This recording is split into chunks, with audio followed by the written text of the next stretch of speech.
Can I get a long black, please? Long black? Yeah. Just a small or medium size. Medium. You have here, right? Sorry? Are you having it here? Yeah. Yeah, okay.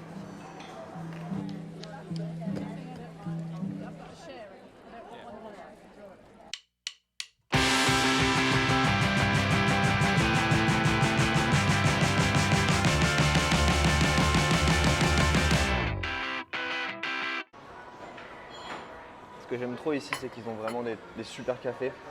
Ça me rappelle la dernière fois, j'étais dans un café qui s'appelle The Activist. Et en fait, c'était trop drôle parce qu'ils avaient plusieurs grains de café. Et du coup, au moment où je commande mon café noir, la serveuse, elle me dit quel type de grain tu veux. Et à ce moment-là, j'avais pas compris ce qu'elle m'avait dit. Du coup, je me suis retrouvé avec un grain organique. Je me retrouve à ne pas comprendre une phrase en anglais. Et du coup, je me suis un peu remis en question. Et je me suis dit que c'était bien d'en parler puisqu'il y a énormément de Français qui sont à l'étranger, qui soit galèrent avec l'anglais ou soit se rendent compte que c'est quand même archi difficile d'être plongé dans une culture comme ça d'un coup, alors que les seuls anglais que tu as appris au final c'était à l'école. Je considère avoir un bon niveau en anglais et pourtant je me retrouve des fois à pas comprendre. Donc là je suis dans un petit café sympa à côté de chez moi qui s'appelle Melba. Et du coup ces problèmes-là, je me suis dit on va les diviser en deux catégories. Catégorie s'exprimer, parler et catégorie plus comprendre. Dans mon voyage maintenant là je travaille actuellement, du coup je suis confronté à l'anglais H24. Pourtant des fois je comprends pas. Et qu'est-ce que je comprends pas? Des fois c'est des mots de vocabulaire que je n'ai pas ou tout simplement l'accent qui est trop prononcé. Ou encore un autre exemple, quand ils parlent dans leur barbe, ce qui arrive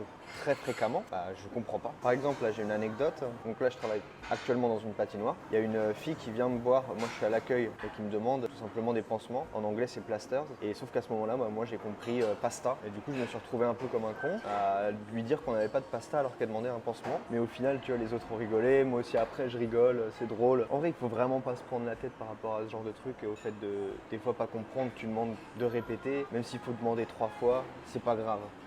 Mais c'est vrai que des fois, quand tu comprends pas et que ça fait quand même un certain moment que tu es là, ou même des dizaines d'années que tu as étudié l'anglais, c'est vrai que tu peux quand même te remettre en question. Et je trouve que la remise en question, elle se fait encore plus quand tu n'arrives pas à t'exprimer que quand tu ne comprends pas. Au final, quand je parlais anglais, ça sonnait français. Je m'embrouillais en fait dans les verbes, tous les I would have been, etc. En vrai, tu vois, à l'écrit en cours ou préparé, c'est simple, mais quand tu dois le sortir 3 fois d'affilée dans 2 phrases à 2 heures différentes, au bout d'un moment, tu vois, tu bégayes. Après y avoir réfléchi, c'est normal, tu vois. C'est pas non plus tous ces problèmes que je rencontre, c'est une bonne chose. Parce qu'en théorie, jamais tu feras face à ce genre de situation. Quelqu'un qui te demande des choses dans une langue étrangère, c'est que en partant dans un autre pays que tu vas y faire face. Puis je me trompe, pas grave, et puis j'apprends. Je suis rendu à un moment de mon voyage où tu vois, j'hésite pas à répéter 3 fois, à répéter un mot, à répéter une phrase. Bon, moi je vais finir mon café, je vous laisse avec le vlog. Je vous retrouverai juste après pour que je vous parle de mon expérience avec l'anglais. Ça dit que ça met 12 à 15 minutes, mais du coup, comme je pense qu'ils sont toujours en retard, ça va peut-être mettre 45 minutes.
La rue qui prolonge le village, il y avait plein de restos italiens, de pizzerias. Et après tu rentres dans le village Parnell et là c'est là qu'il y a toute la magie.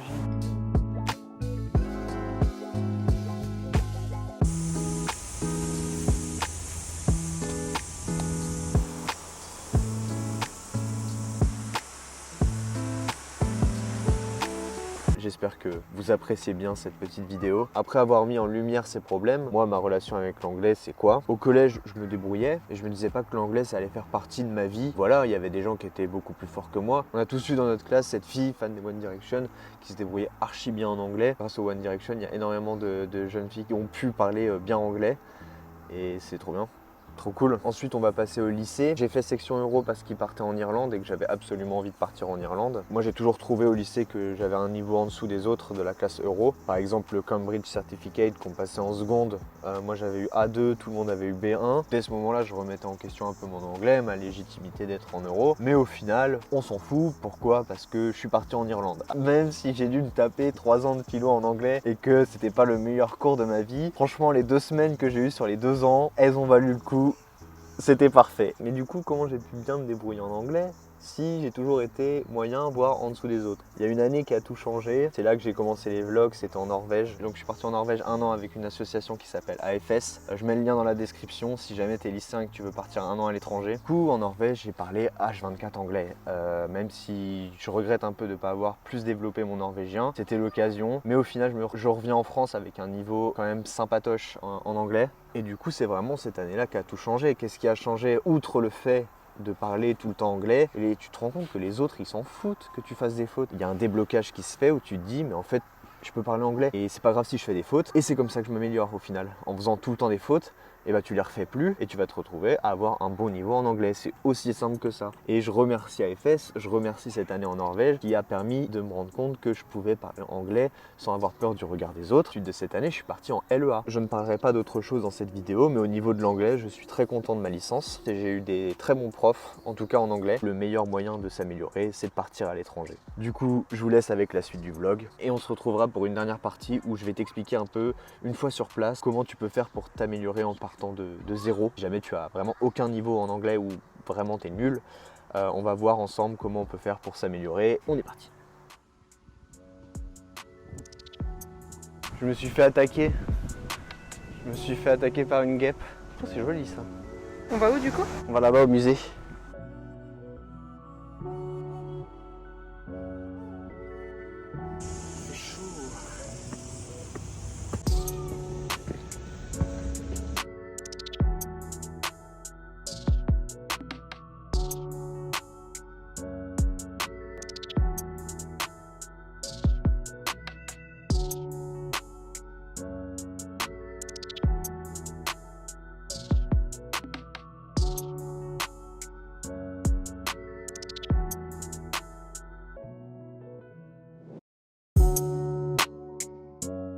Cette journée, elle était épuisante. Je suis fatigué. Comment est-ce que, en partant de zéro, tu peux t'améliorer? Je vais te sortir les trucs un peu faciles. Regarder les séries en anglais, sous-titrées anglais, pas sous-titrées français. Faut te forcer en fait à ne voir et à n'entendre que de l'anglais. Regarde les vidéos YouTube en anglais.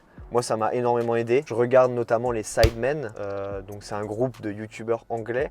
Donc ils ont tous un peu des accents un peu anglais et tout. Du coup, c'est super cool pour pouvoir s'habituer à une façon de parler. Par exemple, tu vas aller en Australie, il y a quand même un accent qui est particulier. Bah, tu regardes des youtubeurs australiens, pareil pour la Nouvelle-Zélande, les États-Unis, etc. Lire en anglais, chose toute bête, il y a des livres qui font français-anglais. Trouve des livres pour enfants en anglais. Je pense que ça peut être un très bon moyen d'avoir du vocabulaire. Écoute, maintenant, il y a la grosse mode des podcasts. Bah, tu écoutes des podcasts en anglais, même si au final tu vas pas comprendre la majorité du truc, tu habitues quand même ton cerveau à entendre de l'anglais. Une fois que tu es dans le pays, franchement, il n'y a qu'un moyen, il n'y a pas 10 000 solutions, c'est va parler aux natifs, va parler aux locaux et va parler anglais. Ça fait peur, je le conçois bien, de parler dans une autre langue, de faire des fautes, d'avoir l'impression qu'on te prend pour un débile de 10 ans, alors que tu te dis, mais non, mais en français, en français, je suis intelligent, mais là, c'est juste que je n'arrive pas à m'exprimer. Va parler aux locaux, et la plupart du temps, vraiment, ils s'en foutent que tu fasses des fautes. Ça, c'est vraiment pas un problème pour eux. Au contraire, ils sont contents que tu essayes de parler leur langue. Surtout, n'aie pas peur d'avoir un accent français. Qu'est-ce qu'on s'en fout d'avoir l'accent français? Pendant longtemps, même moi, je pensais qu'avoir l'accent français, c'était un peu pas la honte, mais bon, c'était une preuve que tu savais pas forcément bien t'exprimer en anglais. Et maintenant, j'en ai vraiment mais absolument plus rien à foutre. Moi, je préfère quelqu'un qui va essayer de parler anglais avec un accent français de ouf Que quelqu'un qui va dire l'accent français de merde. C'est que les Français qui critiquent l'accent français. Les seules personnes qui ont critiqué l'accent français, c'était les personnes jalouses parce que les locaux ils étaient plus intéressés par notre accent que par leur accent. On aura beau te dire ouais n'aie pas peur de parler, de te tromper, etc.